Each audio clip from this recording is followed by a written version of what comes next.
everyone. In this lecture we will discuss what is electric field. To understand this, suppose we have number of charges,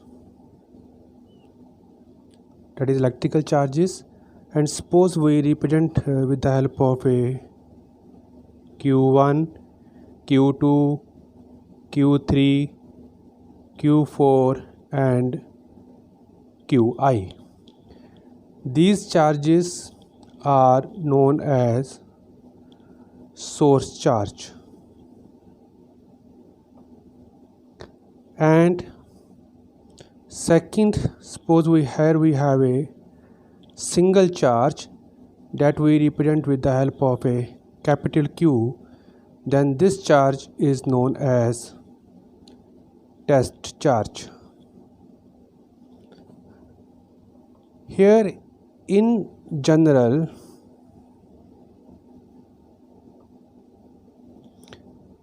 both source charge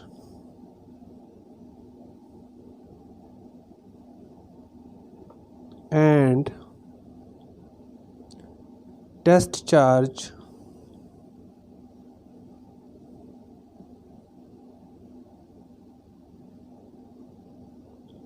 are in motion. When we use the word motion, then definitely it means we describe these charges with the help of position, velocity and acceleration.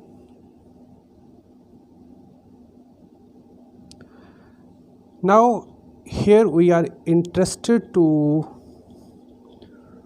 find the force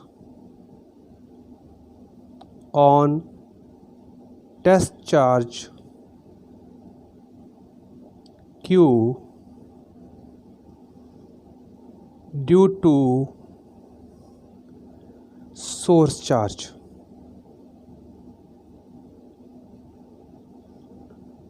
For this, we will apply the principle of superposition.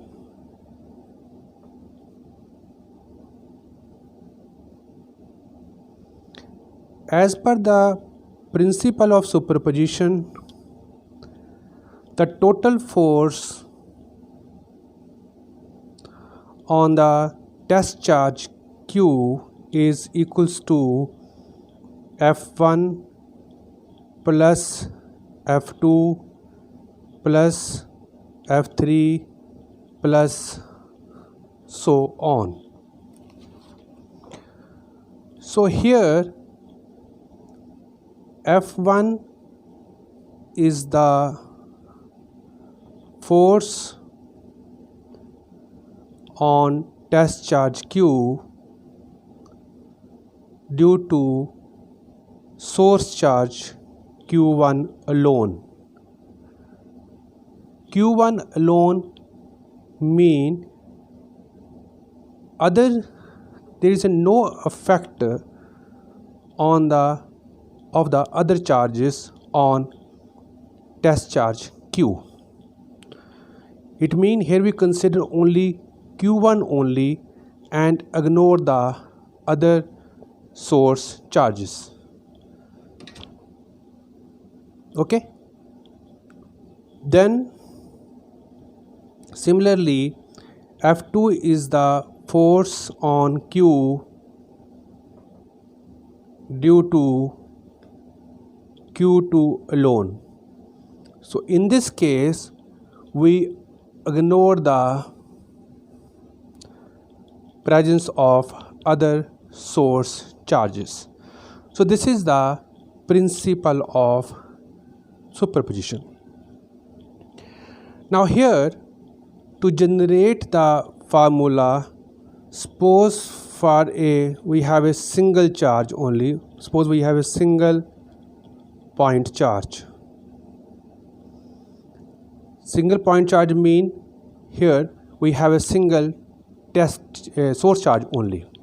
In this case, suppose here we have a small q, that is a source charge, and here we have a capital Q, that is a test charge, and the distance between these two is r. Now here force is equals to 1 over 4 pi epsilon naught into q over r square into r cap. So this is the case for a single point charge. Actually, this formula is based on the experiment and known as Coulomb's law.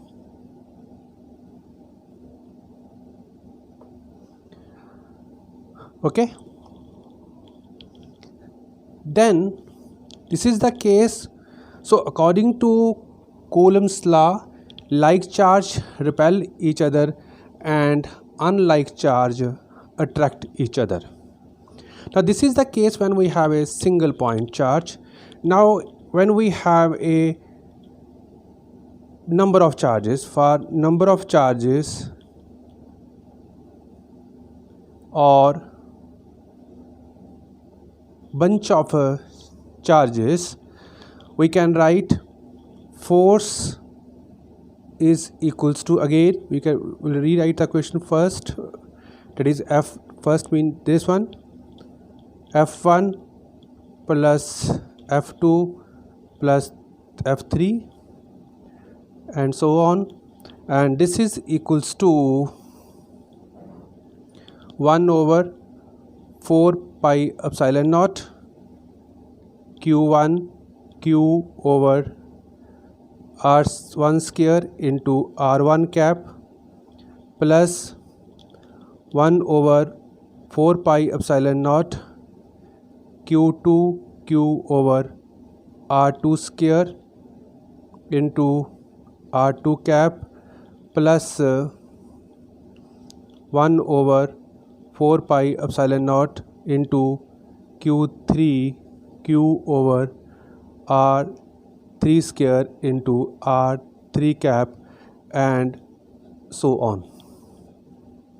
Okay, and so on. Or we can write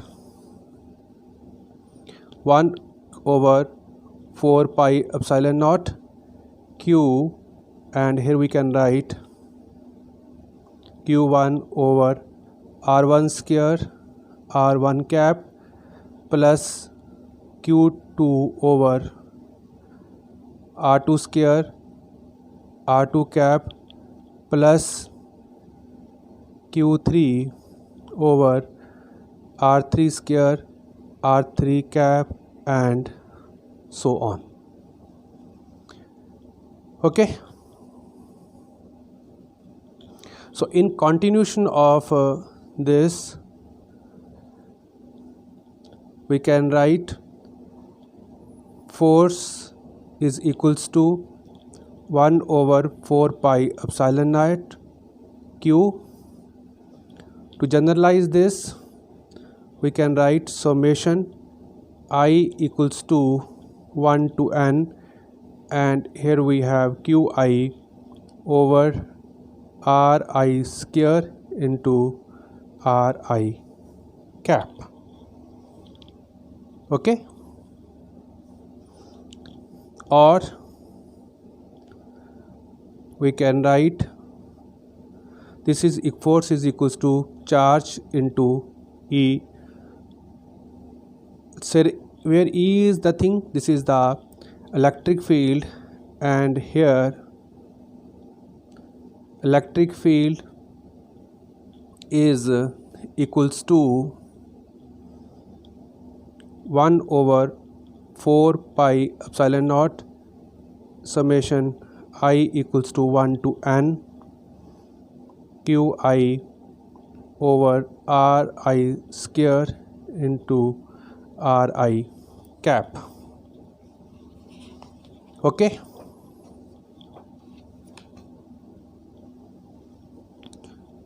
So as per this question, suppose this is question number 2.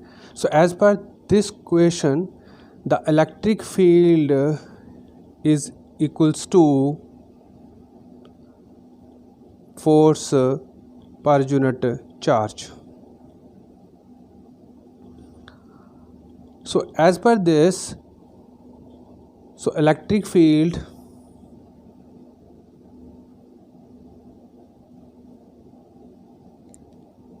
is the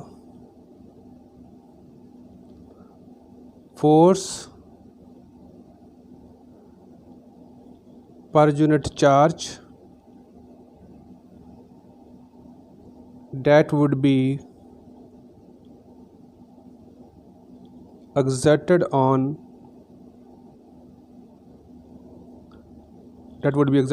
a test charge. Basically, this is a mathematical formula, that is force per unit charge, but this is not a concept of a field, that is what a field is.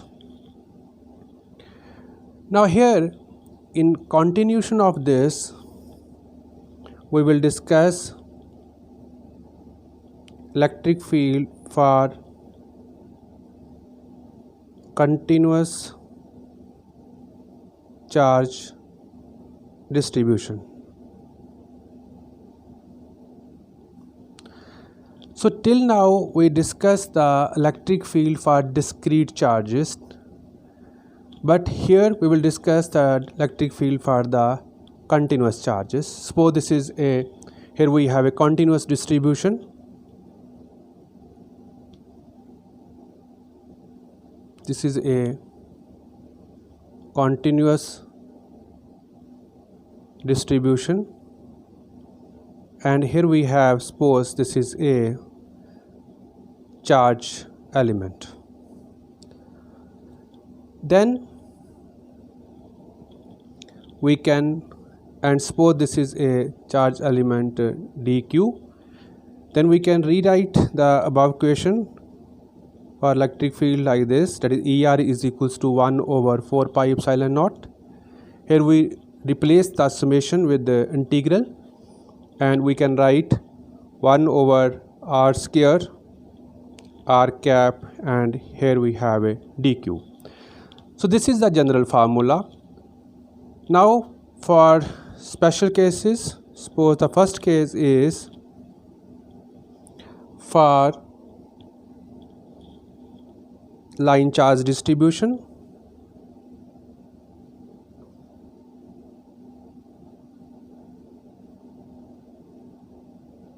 That is, suppose here we have a line charge, and suppose this is a small element dl, and we want to find the electric field at a point P from a distance r. In this case, suppose charge per unit length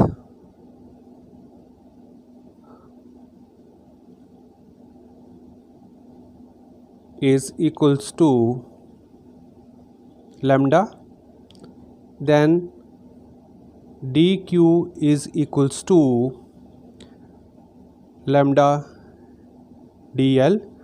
So finally we can write the electric field equation like this, that is 1 over 4 pi epsilon naught, and here we can write lambda r square, here we have a r cap and dl. This is a r vector. Similarly, for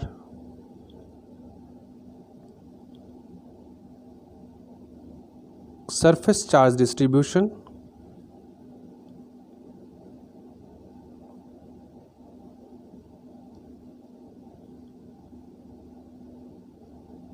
that is, suppose here we have a surface and here we have a area element, that is dA. Again we want to find the electric field at P from at a distance r. So in this case we can write, that is again charge per unit area is equals to, suppose this is a sigma,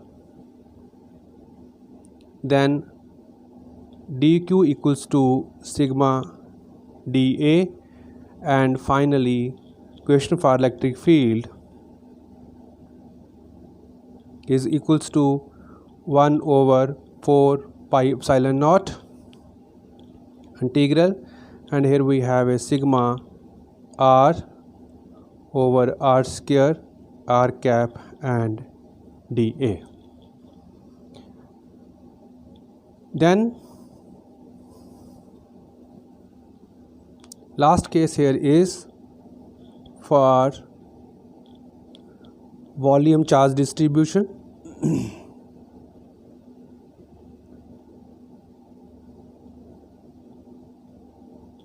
For volume charge distribution, suppose here we have a distribution, volume charge distribution, and here we have a small volume element, and this is a dV, and again we want to find the electric field at a distance r. Now here in this case, charge per unit volume, suppose this is equals to rho,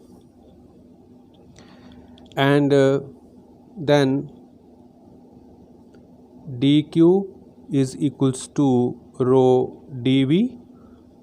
Then electric field here is equals to 1 over 4 pi epsilon naught, and this is the rho r square, here we have r cap dV. Okay, so here in this video we discussed what is a electric field. So mathematically, what is electric field? Electric field is the force per unit charge that would be exerted on a test charge. Then in continuation of this, we discussed for continuous charge distribution, that is for line charge distribution, for surface charge distribution, and finally for volume charge distribution. Thank you for watching the video.